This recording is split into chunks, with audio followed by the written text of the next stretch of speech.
तो आमिर साहब, क्या ये पहले दिन से वाज़ेह था कि ये मुज़ाकरात जो हैं ये इसी तरह डेड एंड में जाके और ख़त्म हो जाएंगे, कोई उनका नतीजा नहीं निकलेगा, या आप समझते हैं कि इट्स टू अर्ली टू से और शायद दोबारा से रिज्यूम हो जाए और कोई ना कोई नतीजा इनका निकल आए? मैं ये नहीं समझता कि मुज़ाकरात जो है मुस्तकिल बुनियादों पे पट्टी से उतर गए। ये जो आपका सवाल है बड़ा अहम है कि शुरू में जब शुरुआत हुई थी मुज़ाकरात की तो अंदेशे तो थे, लेकिन बहुत सारे तज्ज़ियाकार हम समेत ही समझ रहे थे कि क्योंकि मुज़ाकरात शुरू हुए हैं, यकीनन दोनों तरफ से पहले बहुत कुछ हो चुका होगा, कहीं ना कहीं कोई इशारा होगा, कोई ना कोई मतलब ऐसी राह सोची होगी इन्होंने कि जी मुल्क के मफाद के अंदर सियासी इद्दत में कमी लाना जरूरी है। अब जबकि मुज़ाकरात जो है इमरान खान साहब ने कहा कि जी मजीद हम नहीं करेंगे, तो अब देखना ये कि हुकूमत क्या उसका जवाब देती है। हुकूमत इस बात का तमस्खुर उड़ाती है, मजाक उड़ाती है, जुमलेबाजी करती है, या कोशिश करती है कि जी हालात जो है वो दोबारा से मुज़ाकरात शुरू हो सके, तो उनकी मैसेजिंग बहुत अहम होगी। और दूसरा मैं ये समझता हूँ कि हुकूमत को ये भी इससे पहले यानी कि रन अप टू द जो मुज़ाकरात हुए थे, थर्ड राउंड हुआ था, आपको याद है कि एक मुस्बत किस्म का एलामिया आया था, उसके चंद घंटे के बाद फिर एक प्रेस कॉन्फ्रेंस हुकूमत की तरफ से हुई थी जिसमें वाज़ेह किया गया था कि जिनके जो मुतालबात हैं ये मतलब है बहुत ही ऐसे हैं कि जिन पे अमल नहीं किया जा सकता, उनके एक तरफ से पे तनकीद हुई थी। तो अगर आपको 7 दिन इंतजार ही करना था, 7 वर्किंग डेज, तो उस उनकी प्रेस कॉन्फ्रेंस नहीं करनी चाहिए थी। हुकूमत की हर हालत में ज्यादा जिम्मेदारी होती है, जहां अपोजिशन के पास ज्यादा लीवे होता है तनकीद करने का और छलांगे मारने का, हुकूमत जो एक बहुत टाइट बैंड में जो है वो अपना काम कर रही होती है। मैं समझता हूँ कि अगर हुकूमत की तरफ से आप अमल कुछ भी करें, लेकिन आपके जो अल्फाज का चुनाव हो, आपके वजीरों का, आपके सीनियर रहनुमाओं का, वो बहुत देखभाल के होना चाहिए, ताकि आप, क्योंकि मुल्क के इंटरेस्ट में है ना, और अगर हुकूमत मुल्क के इंटरेस्ट की नुमाइंदगी कर रही है, उसको चाहिए था कि जनाब इस बात को यकीनी बनाए कि मुज़ाकरात हो। लेकिन जब आप इशारे ये दे रहे हो कि आपके मुतालबात जो है वो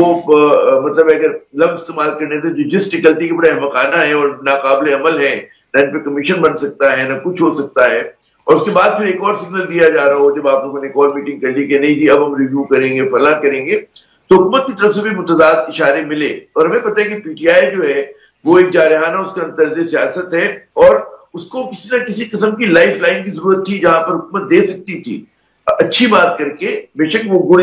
ना दे, गुड़ जैसी बात अगर करे उससे भी चीजें आगे बढ़ सकती थी, लेकिन ना आया, ना गुड़ दिया गया, ना आदिल साहब गुड़ जैसी बात की गई, तो फिर जाहिर है कि we are back to the square one. हमें तो ये करनी चाहिए कि हुकूमत को ऐसा अमल करे कि मुज़ाकरात जो है दोबारा बहाल हो और गुफ्तगू हो। मैं आमिर साहब आपकी इस बात से आपकी इस बात से बिल्कुल मुत्तफिक हूं कि ज्यादा जिम्मेदारी जो है वो हुकूमत वक्त की होती है। लेकिन हसन अयूब खान, मुझे ये बताइएगा कि जब तहरीरी तौर पर पीटीआई ने दे दिए अपने मुतालबात और अभी तक तहरीरी तौर पर उनका जवाब नहीं मिला उनको, लेकिन उससे पहले ही उन्होंने, जिस तरह आमिर साहब ने कहा कि इशारे उन्हें ये मिले कि शायद जुडिशियल कमीशन नहीं बना, लेकिन तहरीरी तौर पर अगर गवर्नमेंट बता देती तो शायद पीटीआई सियासी तौर पर बेहतर पोजीशन में होती ये कहने के लिए कि आपने मुतालबात नहीं माने तो हम पीछे हट गए। क्या वजह आपके ख्याल में बनी कि उन्होंने तहरीरी जवाब से पहले ही अपना यह फैसला सादिर कर दिया? देखिए, बहुत शुक्रिया आदिल शागिद साहब। बात यह है कि मुज़ाकरात कभी भी हिस्ट में नहीं होते। अब मुज़ाकरात तहम्मुल के साथ होते हैं, मुज़ाकरात में आपको बर्दाश्त भी करना पड़ता है, मुज़ाकरात में आपको बड़े दिल का मुजाहरा करना पड़ता है, आपको अपनी जो पोजीशन आपने ली होती है उसमें से बहुत सी कंडीशंस को और अपनी जो डिमांड्स हैं उनको सरेंडर करना होता है, कुछ लो और कुछ दो होता है। ये मुज़ाकरात जो थे ये तहरीक इंसाफ की ख्वाहिश के ऊपर ही शुरू हुए। तहरीक इंसाफ की जानिब से अपनी मुज़ाकराती कमेटी तश्कील दी गई। अब इसका बुनियादी एजेंडा, जो मकसद जो मेरे जराए बताते हैं, इसका ऑब्जेक्टिव ये था कि किसी तरीके से जो वक्त है वो पास किया जाए और 20 जनवरी को प्रेसिडेंट ट्रंप अपना जो ओहदा है वो संभाल लें। और यही इतलात थी कि उनकी ओहदा संभालने के बाद कोई ना कोई बहाना बनाकर पाकिस्तान तहरीक इंसाफ इन मुज़ाकरात से राय फरार इख्तियार करेगी। ये बातें मैंने 15-20 दिन पहले भी की थी, और आज उस बात को जो है वो अमली तौर पर साबित हो गया कि इमरान खान साहब की जानिब से भी मुज़ाकरात को खत्म करने का ऐलान कर दिया है। अब इनका जो प्लान, बेसिकली ये प्लान ए था मुज़ाकरात, और उसका बुनियादी मकसद जो है वो प्लान बी को एग्जीक्यूट करना था। प्लान ए जो था वो आई वॉच था, जो मुज़ाकरात समझ आ रहे हैं। जो प्लान बी उनका है वो ये है कि वो अब सोशल मीडिया के हवाले से और इंसानी हकूक के ऊपर जो है वो इंसानी हकूक की खिलाफ वर्जियों का जो है वो प्रोपेगेंडा किया जाएगा। इसके साथ साथ जितनी भी इंसानी हकूक की तंजीमें हैं उनको खतूत लिखे जाएंगे, उनको लेटर्स लिखे जाएंगे, उनको ईमेल्स की जाएंगी। इसके अलावा यानी जो AI का कंटेंट है इमरान खान साहब का वो नशर किया जाएगा, और एक साथ पाकिस्तान तहरीक इंसाफ के हमायती जितने भी सोशल मीडिया एक्टिविस्ट हैं या यूट्यूबर्स हैं उनको भी लॉन्च कर दिया जाएगा कि जी पाकिस्तान के अंदर बहुत ज्यादा जो है वो इंसानी हकूक की खिलाफ वर्जियां हो रही हैं।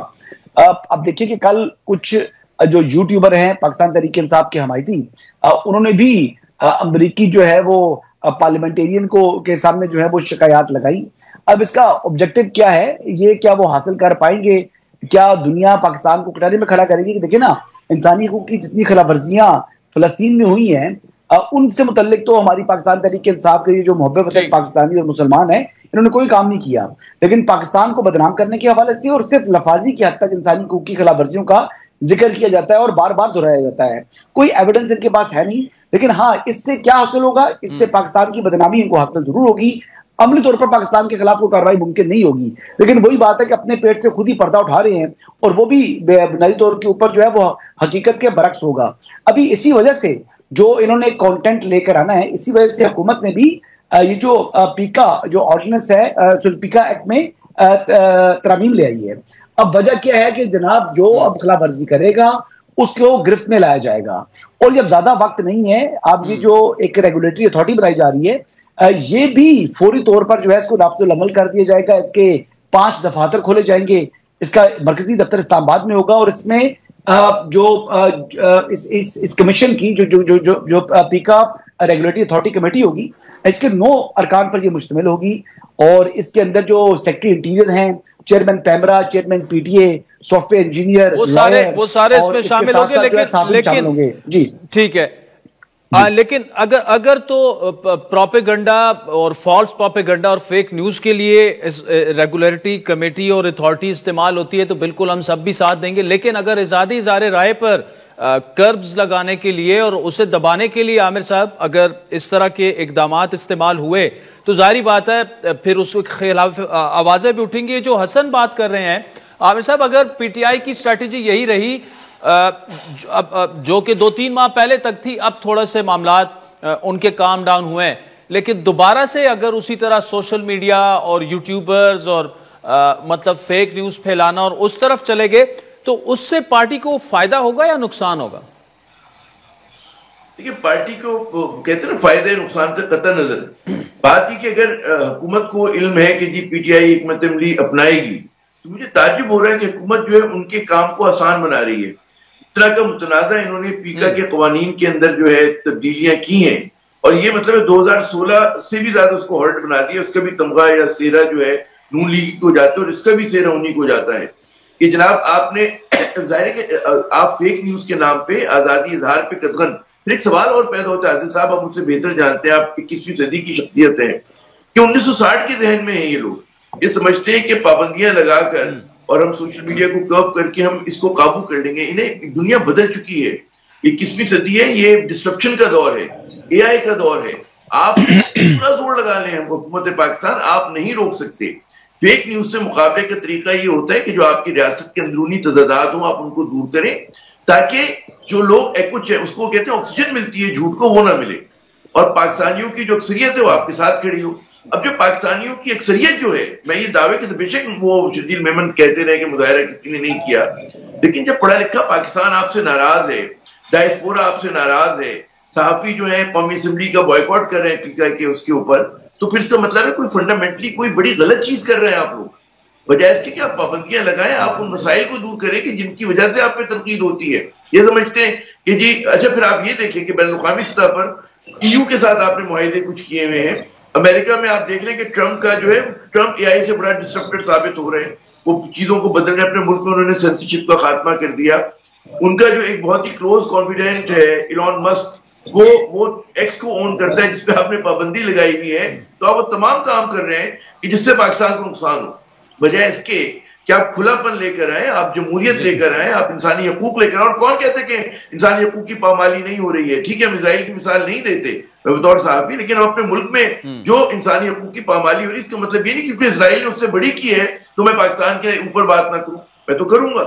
अगर यहाँ पे मिसिंग पर्सन होंगे तो मैं बात करूंगा। अगर सहाफियों को उठाया जाएगा, तशद्दुद किया जाएगा, वो सियासी कारकुनों को आप मारपीट करेंगे, घरों पे छापा डालेंगे, तो घरों को तोड़ फोड़ देंगे, तो हम क्यों नहीं लोग आवाज उठाएंगे? हम किसी पॉलिटिकल पार्टी से हमारा ताल्लुक नहीं है, किसी और सियासी जमात के साथ तब भी कहेंगे ये बात।